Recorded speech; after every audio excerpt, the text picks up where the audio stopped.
Thank you, everybody. Thank you for having us here. Gabino and I are super excited to be here. And when BizClick Media reached out to us a couple months back and talked to us about coming to this event, we knew how to take a flight out from New York City to come here in London to be the very first FinTech and InsurTech live conference. So thank you very much for having us. We're super excited to be here. Very honored. I do want to give another kudos out to BizClick Media. For having a physical and virtual event, a hybrid event. You have to really be fearless in the face of this pandemic and keep pushing forward and seeing things through. So kudos to you guys for putting this event together and having us here. It's a great opportunity. Yeah. Thank you again, BizClick.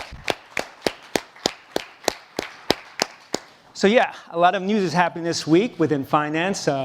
I think there's another major conference going on around the corner, right? Sibos. Sibos is another big conference, but it's only virtual, unfortunately. And I think they have their celebrities, their big-name vendors and companies all telling the news and stuff over there. It's very curated to that safe space for those people. But if you really want to understand what's bleeding-edge technology, what's going to be pushing the envelope, what's really taking things to another level, that's going to totally disrupt finance, it's going to be at a conference like this with the guys at FinTech and InsurTech. These guys, they do their own homework. They eat their own dog food. They talk to entrepreneurs like Gabino and myself on a regular basis. They post articles online and publications consistently. So I think everybody tuning into this event will learn a lot from everything that the presenters are going to share here. Some of them are here with us right now. So we're looking forward to a great event. So how are we going to bring about the future of fintech into finance? So let's paint the landscape. What does finance look like? Well, there's an oligarchy with many well-known names that you guys are all familiar with. And there are also a number of vendors that are basically pseudo-monopolies or outright monopolies. So how do fintech, startups, actually innovate and compete in this landscape? Well, you got to have strong character. So I'm going to share you a story from my brothers in my childhood. I want you to imagine 6th grade, and it's Pizza Fridays.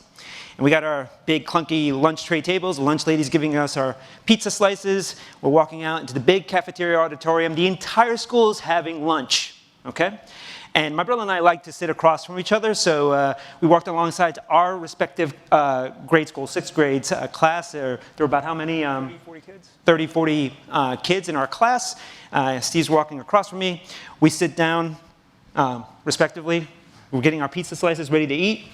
And then all of a sudden, in unison, our entire class stands up, takes their food trays and all their belongings, and they walk way across the other side of the auditorium away from us, leaving my brother and I alone in front of the entire school to let everyone know that we were ostracized, that we were nobody, that we were worth nothing.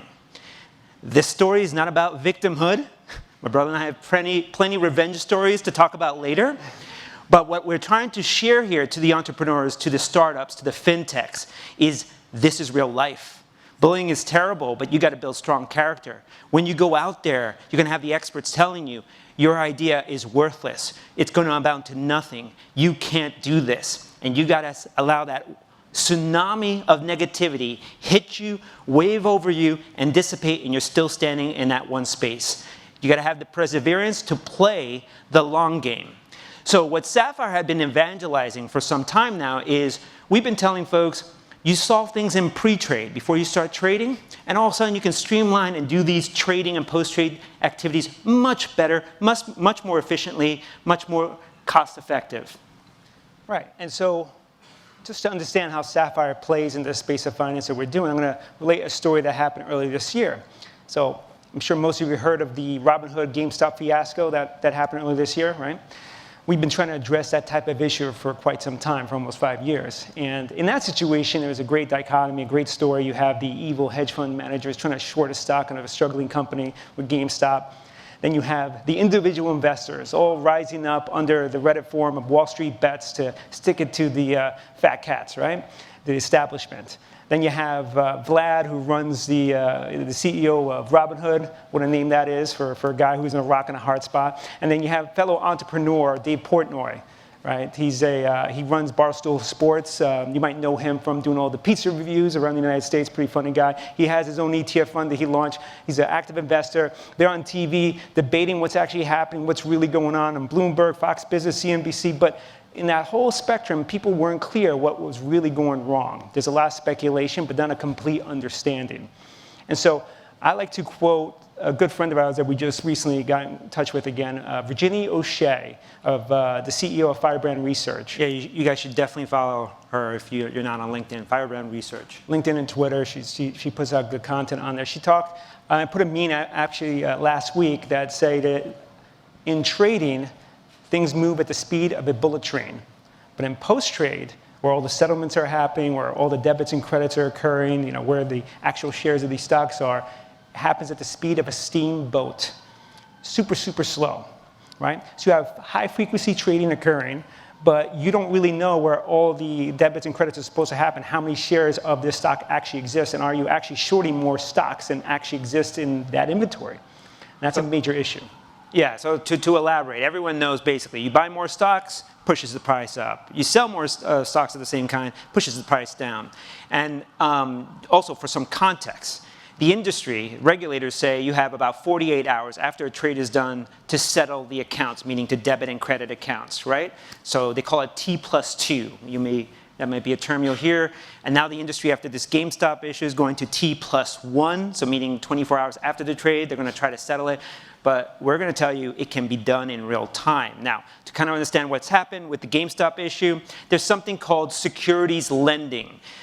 Traditionally, the way this would work is you're going to borrow shares of Gamestop, right, from a broker because you got to fulfill an obligation somewhere else, like collateral. But in reality, what these hedge fund managers were doing were colluding to borrow GameStop shares they didn't own and then en masse sell them. Because if they were at 20 and you sell them en masse and you push the price down, you can buy them at 10. Then you give them back to the broker, you make a $10 profit. Of course, the company gets hurt. And you superficially push down the price. Now, the regular investor at Wall Street Bets and whatnot wound up finding about this trick. They started buying at the lows, increasing the price, avoiding the hedge fund managers from buying the lower price. That's why some of them were going out of business. They were reborrowing from the brokers additional GameStop shares to try to push the prices down so they couldn't keep up with it. But in reality, were those brokers actually lending more than they should? You couldn't know, because if it's being traded between Sally, Harry, and Jack, and so on, multiple times in a day, where do those assets sit in whose accounts? So there's a lot of innovation. Part of it is actually doing this in pre-trade, and then how do you map it? There's some technologies we're going to talk about later in post. Right, so when it comes to everything on pre-trade, we try to tell people, guys, look, if you just set up things properly in the pre-trade space, you're going to have benefits during trading and post-trade. But the industry says, no, we don't need anything in pre-trade. That's not the problem. We got technology that handles all that stuff. We have emails and spreadsheets and faxes. Faxes, the 1980 technology that people are still using today to communicate. I mean, is that digitization? The opportunity to mess up a 16-digit account number by misreading an 8 as a 6 or it's smudged the wrong way? You have compounding issues going down the trading life cycle, right? But that's what these guys kept thinking. No. The traders keep telling us, fix the post-trade. So you have the high-frequency traders, these breadwinners, rainmakers, making the money during the days, and then they're screaming when the trades fail afterwards, and they tell operations, fix it. So they all scramble, rush to fix it, and they have 48 hours to do it. There's a pressure time cooker going on, and it's a massive opportunity for third-party vendors to make a lot of money to get out of these institutions. So what we came in, and I like to use an analogy, trading is kind of like air transportation, right? You should be treating the trades like you treat people on a plane. Have a lot of safety precautions in advance, so when the plane takes off, it's not going to crash. It's going to land to its destination safely, right? Today, the trades are being put on cardboard boxes and paper planes and just chucking it and hoping it lands at the other side. And when it lands, in many cases, it crashes. There's no black box. You don't know how to put that trade back together. It's all in pieces. So you hire these third-party companies. These third parties come in and like, hey, I'm a specialist in putting engines back together. It's a million pieces, but we'll do our best, and we have 48 hours. Oh, and another company comes in, I just put cockpits together. But people want the whole plane together. How are you going to get all that together? And so what Sapphire has looked into is, what if we put in an artificial intelligence via black box in the pre-trade? Because then you can guarantee that your trade won't fail. And even if it did, you can reuse that information to put it back together on the same trading day. So how do you create an appetite in the industry that didn't value pre-trade? They only value trading and post-trade because that's where the volumes are and the money's to be made. So I'm going to share another story because every entrepreneur, every startup, every fintech is going to go through this. So in a previous life, actually while I was at the New York Stock Exchange and JP Morgan, I also had a mobile app business. So for a number of years, I was actually trying to practice to be an entrepreneur. I had 2 failed businesses prior to that. This third business broke even, thankfully. And what we did here, in my introduction, you may have heard, I'm a former McKinsey and Company firm member, and my team and myself, we know how to build software products faster to market. So we really got hopped onto the hot trend of mobile apps. And a lot of technology firms tend to act like a waiter.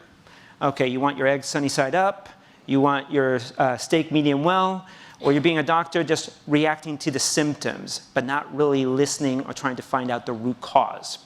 So I had a client, actually a Kuwaiti royal family member, found me on some clickbait website. Okay, I didn't advertise, but that website said that my firm was the #2 top mobile app developer in New York. We were good, but not that good. Nonetheless, they gave me their idea. Their first idea was terrible. I didn't believe in it. I said, I don't care how much money you give me, I won't do it. So they got more inspired to want to use me. They came back with their second idea, which was a supermarket delivery app. So I asked them 2 questions right away. Do you have relationships with logistic companies, like a UPS, FedEx, Uber, something, to deliver these goods? No. Okay. Do you have relationships with supermarkets to sell their goods and to do it on their behalf? No. So how do you expect to get a supermarket delivery app off the ground? And by the way, so you know it's going to be in an app store. It's not like you set up a new Mexican restaurant or Chinese restaurant, you're driving by and people are going to stop by. They won't know you exist. They say, well, you're going to design a beautiful user interface and people will just want to use it. So I told them, you need to build a coupon sharing app. And what you do is you target one supermarket. You take their flyers or coupons, you cut them out, scan them into our app, and then you do guerrilla marketing. You stand in front of that supermarket in certain locations, giving QR codes for people to download the app so they have the coupons ready at the cash register to scan, and even some recipes to help them save some money. And then once you get about 50,000 of those customers on, then you visit that supermarket and you tell them, hey, we're doing some advertising, we're bringing value to your customers. We'd love for you to give us an API so we don't have to manually cut out these coupons ourselves. They're going to say, sure, because you're adding value. Then you get that API feed, you lower your costs. Once you get to about 100,000 employees, then you revisit them a second time. And you tell them, hey, we have 100,000 of your clients coming to use this app on a weekly basis. We'd like to do a supermarket delivery app, charge maybe $1 or $2 per delivery. What do you think? And if they tell you no, because they have their own technology budget and they're going to do it themselves, you just tell them, okay, well, we'll just talk to your competitors about these 100,000 clients that we have right now that are using our app and see if they'd like to do it with us. Yeah. What you've done now is you've created a compelling value proposition that you cannot be ignored. It's not just about having a good idea and building good technology and expecting for them to come. It's about having this adoption strategy. And in the case of Sapphire, because there wasn't this appreciation for pre-trade, they saw it as a cost of doing business or lowering the costs of pre-trade. What we did instead is actually focus on new revenue, what they call client onboarding in the institutional B2B space, because when you deal with huge asset managers, if you go to our website, the ones that kind of have trillions of dollars of new business they bring in the door, that gets those banks jumping up and down to say, yes, yes, yes, we want that. Oh, that means there's a new way of doing business in pre-trade to get that new business coming in. So that's one of our adoption strategies that we actually brought to play. And this also leads to other technologies that will help solve post-trade. Right, and you got to think of compounding benefits because you're going to have people bringing objections. What else can you bring to the forefront? What has been a big conundrum in finance? And it's kind of a rhetorical question, but does anybody understand why blockchain has not been adopted in finance, especially in the B2B space? I think you're going to get into that a little bit, right? Yeah, so believe it or not, everyone, you think finance, accounting, everyone's got standards, right? And if you go into these financial technology conferences, like even Sibos and elsewhere, they're going to say standards, standards, standards. And there's always this thing, in 10 years, everyone's going to be on that standard, and 10 years passes, and then there's a new standard, and no one ever gets there. And the truth is that FIX is a good example. The FIX protocol for buys and sells is a standard. I used to build FIX engines in the New York Stock Exchange. I would read these files coming in, and some of these firms would bastardize some of the standards. Why? Because there's technology systems from the 60s, 70s, 80s, 90s that are still in place, and then they try to map it to a standard, and they have to force fit things in place. So what we did is in Sapphire, we have 68 patents, believe it or not, already issued, to remember the relationship of data and documents per firm in perpetuity of those funds. So they'll never be forgotten. You've entered data point once, it remembers it in perpetuity. You share the document once, never have to do it again. And what we do is we will actually translate when this information leaves one firm and goes to another. That's where the issues lie. That's where the issues also become prominent when you see it in the post-trade. Yeah, I want to give an example here because people say there are standards and everybody understands them. And an analogy I would give you is, for example, hey, we want luxury cars. We all know what the amenities of a luxury car are, and we know what to expect. But firm A might call a luxury car a Mercedes C-Class, and firm B might call it a BMW 3 Series. They have similar amenities that you want in a luxury car, but there are differences in them, and this is the nomenclature issue that happens and why blockchain hasn't been adopted.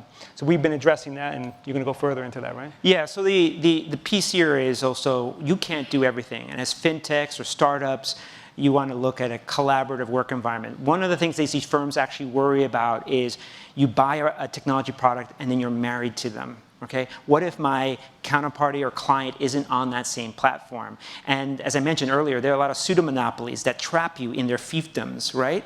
That's how they maintain their monopolies, is that then your data and documents are held hostage on those platforms. Sapphire is looking to democratize that data. It's your data, your documents. You own them, not us. We're going to make them transportable and interoperable. So I want you to imagine Windows operating system. Right? You can use Google Chrome or Firefox to browse the web. You're not forced to use Internet Explorer, right, to browse the web. So Sapphire takes the same approach, is if we have this black box, this AI in pre-trade that understands the trading relationships, we can map that data to any protocol. So if it's fixed protocols, we'll get you mapped to that. If it's blockchain 1, we'll map you to that. If it's blockchain 2 or 3, you can map to those.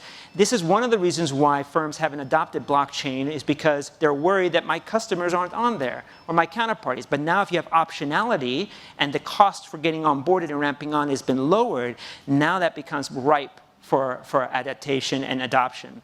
The other part is blockchain in particular can put out of business some of these pseudo-monopolies that make money over a broken system, and as well as even the roles of what custodians and brokers traditionally do can be actually handled in a more streamlined fashion via blockchain. So those are things that we have to get over the hump, but that's stuff that we got to convince the clients of. Right, and as Gabino said, so these pseudo-monopolies, when we try to tell them, hey, take our pre-trade data, there's some benefits in post-trade, we realize they don't want to work with us because they like it broken. And there's kind of this understood underground drug lord truce between them where they don't get into different asset classes. We'll stay in this space, you'll stay in that space, and we'll kick out any competition. This is disruptive. They don't like it. So we got to keep pushing through. And we have to keep evangelizing. And our clients end up getting sort of brainwashed because they'll hear from a vendor that's been there for decades, it's never been done this way, can't happen, it won't happen. And they'll tell us, no, it's never been done this way. And we'll say, why? Why isn't it done this way? And they're like, it just has never been done this way. And I want to give you an example of a scientific experiment from psychologists that did a number of years ago. You might have heard of this, so just bear with me if you have. The 5-monkey experiment, where the scientists had a big cage with 5 monkeys in it, and they put a ladder in the middle with bananas on top. And then eventually one of the monkeys would try to climb that ladder and grab that banana. And then cold water would be shot down on that monkey to prevent him from catching that banana, plus spraying the other 4 monkeys with the same cold water. They would stop for a while, but the temptation would come back to try to get that banana. They'll climb back up, and all of them get punished, regardless. Eventually, they all agree and realize it doesn't make sense to grab that banana, and they don't get sprayed with cold water. So they take the experiment one step further, and they remove one of the monkeys and put a new one in, who's never been splashed with cold water. And that monkey will start climbing the ladder to get that banana, but the other 4 have been conditioned to stop him. So they jump and grab that monkey, beat him up, don't let him grab the banana. Okay? And he doesn't understand why, but eventually he learns not to grab the banana. And the scientists continue to replace all the other monkeys with new ones that end up going through the same experience. And eventually they're none of the original monkeys that are in there. They're all new. And they don't touch the banana, even though now they turned off the water sprinkler that sprays cold water. they never attempt to get it. And so the moral of that story is, if someone tells you that we can't do it this way because it's always been done this way, it's a ripe opportunity for innovation. You need to kick through that wall because right there's a hot opportunity for you to find innovation. So to kind of sum this up a little bit more on what we've been doing within finance, I mean, we turned it a little bit into evangelists, as Gabino has said, right? We had to be in this for the long haul and get some buy-in from clients to understand the bigger picture. And bring continuous value. And so you constantly have to persevere through this. You have to have an unrelenting will to persevere through all this, to see it through. And I'm going to sum it up with a quote that my brother and I live by. I'm going to have to give him credit because he came up with it when we were like 10 years old going through some of these dark times. It kind of goes like this, that patience is a virtue. And it may not win you the battle, but it'll certainly win you the war. Thanks for having us. We appreciate it. I think there's an opportunity for some questions.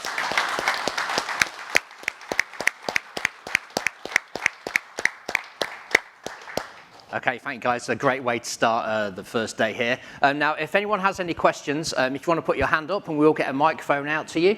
But I do have some questions that have come in via the app as well, because obviously as well as all the people in the room, we have hundreds of people joining us remotely as well. Just thought I'd mention that. Okay, a few questions here. And feel free to whoever's going to answer this. Is fintech a financial revolution for the future of finance or a mode of social change? FinTech? Yeah. Okay. Well, I mean, I think it's I got to tell you right now, BizClick, FinTech Magazine, and LinkedIn has created such awareness for Sapphire in ways we couldn't do traditionally. So there is a social awareness component that makes us bigger than what we are. Which really has helped us. So there is that component, but it is actually a true technology difference. Finance traditionally throws labor at things. I used to run budgets at JP Morgan for programs, and there was a consortium where a bunch of banks were involved, and they would spend, tens of millions just to throw people at something that, right now in Sapphire, we're doing in the single digits, right? Like 1% of those types of budgets. So it's a combination of both is what I would say. Okay. And someone here clearly knows a little bit about your business. It says here, how are Sapphire's 68 patents utilized by your partners? So, okay, so here's a little trick. Going through the patent process is hard. When I started this, folks just thought that I literally took something off the shelf of my previous work experience, and it was ready for me to just use. And clearly then anyone could have built what Sapphire has done if that was the case. So we made a commitment, for one, to say that we had something unique, and we made the investment behind it. Now, there's two types of patents that we pursued, just for everyone's edification. There's one called utility patents and another one called design patents. Utility patents are the most valuable. Okay, of those, we have two. Okay, this is the secret sauce behind Sapphire and how we teach the black box that Stephen talked about before, that actually remembers the relationship of data and documents, not just between one, but multiple counterparties. The design patents, what we did is you heard us talk about nomenclature issues and mapping, right? But you need to drive human behavior to understand intent. So we've actually designed a user interface that's very optimal to understand when a firm talks about the Mercedes class versus a BMW 3 Series, we understand what they meant, and we actually tag metadata behind the scenes. So that's what the design does to support the utility patents, and those are how they're leveraged. Okay. And you talked there about blockchain. One question that's come in here says, how long do you think it will take for companies to start to trust and implement blockchain? What's the barrier?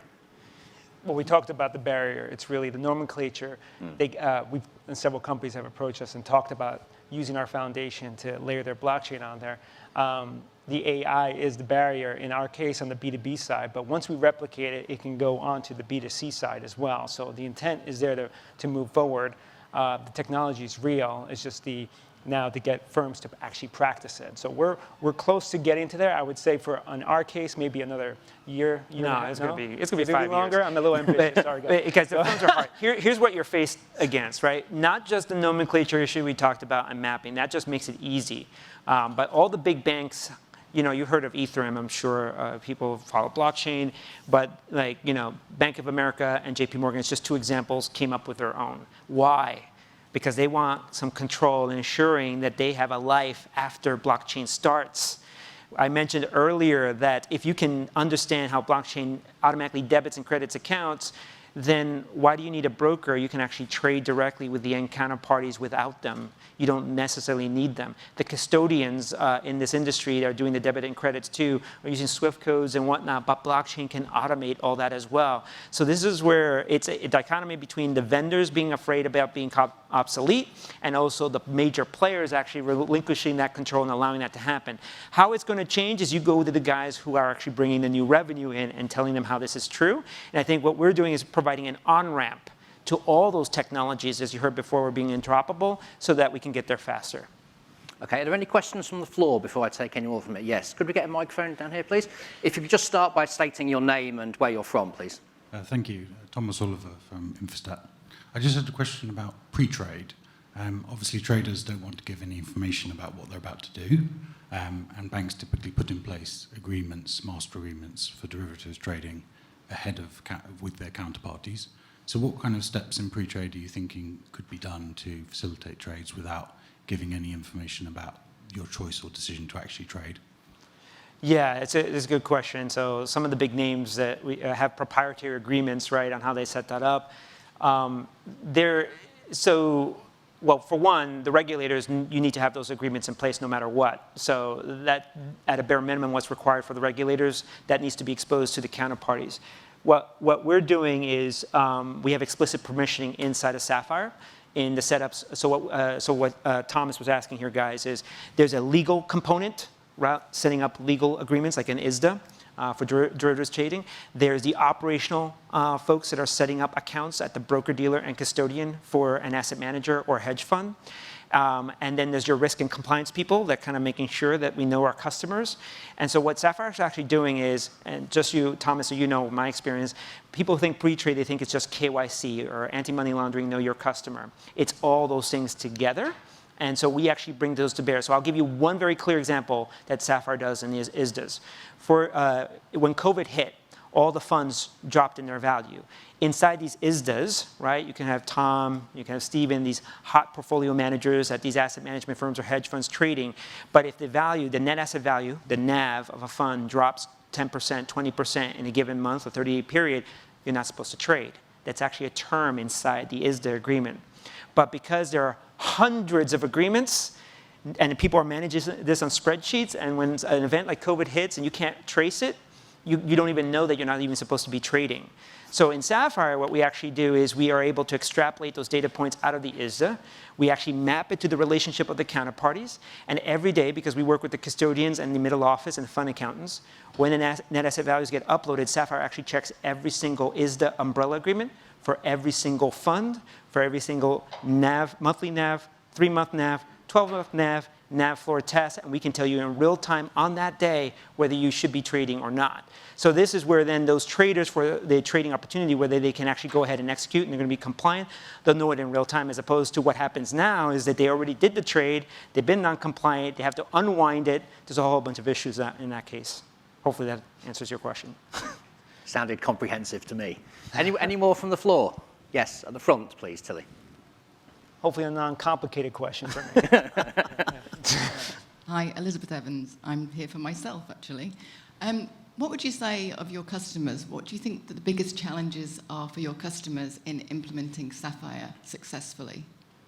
It's just perception, really, because on the pre-trade, we're replacing those email, faxes, and spreadsheets, and people are used to doing it this way, and they think it's efficient, and it's just really changing that process and getting off your email and submit it on an online portal. We even done the interoperability of being on chat systems like Symphony. There was a partnership we announced for that to help lower the bar to entry so you don't have multiple applications. You have dual factor authentication, so if you're allowed to chat on Symphony, you'll have access to Sapphire, and we put it inside the screens of Symphony, make it a very seamless experience. So customers, as they learn the options for it, it becomes quite easy for them. The ones who don't want to do it, it's usually not those reasons. It's usually something else that's on there. Or maybe they have another vendor in mind they want to work with. So those are some of the challenges we go into. I don't know if you want to elaborate. Yeah, there's one more I would say. There's also a cultural problem in finance, okay? If finance is overly regulated, Okay? Regulators are motivated by creating more rules. And some of those rules are outdated or they mean well, but they cause unintended consequences. So there's the fear and people become robots, right, around the checklist with the compliance folks. And so they want the illusion of control and the perception of perfection. I'll give you one very good example from a previous life where in the KYC process, knowing your customer, they had to create these records to know each of their customers, right? Coca-Cola, Walmart, making this up, right? Those are just two examples. And instead, what they did is they did I'm sure you guys, if you work in the industry, you'll hear this term called maker-checker, right? You got to have a maker who creates the record and someone who checks that record. And so to create a record, you want to be able to observe it. What I saw at this firm was you have someone who creates Coca-Cola's record, looks up their address, who's the CTO, the CFO, the CEO, all that. They type all that up. Now someone has to check that person's work. So we pass it. I was a maker. I'll pass it off to Steven. He's got only about 3 more months experience, but he's going to check my work. How does he do his check? He does the same Google search for Coca-Cola, sees everything. If I type the name wrong, he doesn't even change it. He sends it back to me, so I change it.